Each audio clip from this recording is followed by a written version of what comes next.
might not be so wrong with the merger. I'm not so much against the merger. What I'm against is liberalization. I don't see everybody just taking the nutmeg and do what they want with it. I would want us to look at other entities that have already merged and amalgamate and is actually successful. I think we must not be too doom and gloom and only look at the negative. It cannot be business as usual, right? It's unfortunate that we reach a stage here where we still have the crocus bag mentality and also the old question of back pay. And I used to be going in meetings, and at that time I really stopped going, because every meeting I've been going for the past 20 years, the main talk and confusion in the meeting is about nutmeg back pay, right? Nobody is thinking about where the industry should go forward and so on, and how we could attract, let me say, technocrats, something like somebody make mention, which I think the gentleman, you're not born to be a nutmeg producer, to be on the board of directors and so on. How is it going to come to the owners, us farmers, owning the asset of those industries? I would want to see the asset coming to the farmers that belongs to us. We should have some eyes and some ears on the board to ensure that what is done in the interest of farmers. Those were farmers from St. Andrew expressing mixed views about merging the Grenada Cooperative Nutmeg Association, GCNA, and the Grenada Cocoa Association, GCA.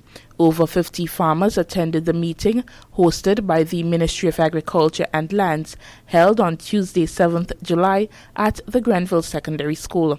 Discussing the prospects of the merger with farmers from the parish was a delegation comprising of the Minister of Agriculture and Lands, Honorable Yolande Bain Hosford, Permanent Secretary of the Ministry of Agriculture, Mr. Elvis Marine, Senator Christopher Diali, Mr. Leonard St. Bernard, and Chair of the Merger Oversight Committee, Mr. Derek Charles.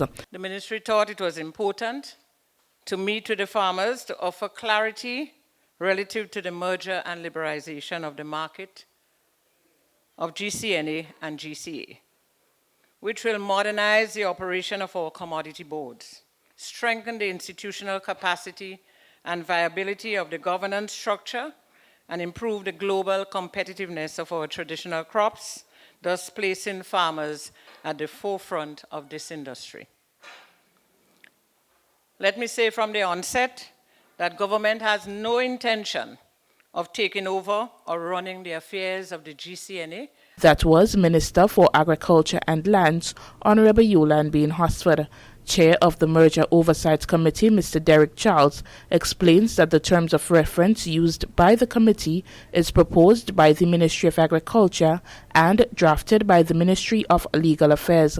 He explored some of the key areas of the proposed merger. We want to review the legislation that governs both bodies and identify changes necessary. Okay? We're going to look also at the governance of the board of the new body, whether or not what existed before and what we need in terms of the merger. We'll also look at the human resources, what has been there and what needs to be there for the merger. We have to look at the financial matters. What is the debt of the associations? What are the liabilities and things like that. One of the presenters, Senator Christopher Diali, said that the merger places farmers in a better position to benefit from the sector. The merger is saying that if we add these two organizations, a couple of things could happen. Apart from getting bigger in terms of balance sheet, and of course bigger in terms of debt as well, we have to find a way how we could balance that. But it also says 70% of our farmers know about nutmeg and cocoa farmers. All right? So it will add, the base for farmers will get bigger. What does that do? Size brings advantages to us. We could go and negotiate, for example, for an insurance for the nutmeg farmers. Because at the base, the premiums will automatically be less because we have a huge base, 10,000 plus farmers, if that is the base, versus one individual side having 3,000 or 4,000 and the other side having 7. So the synergies will give us cost savings, and we can negotiate from a stronger point of view. The engagements with farmers continue on July 13th, St. George at the Boca Secondary School at 4 p.m., July 14th, St. Mark Secondary School at 4 p.m., July 15th, St. Patrick's Anglican at 6 p.m., and July 17th at St. David at a venue to be announced. For the Ministry of Agriculture, I am Mina Booker.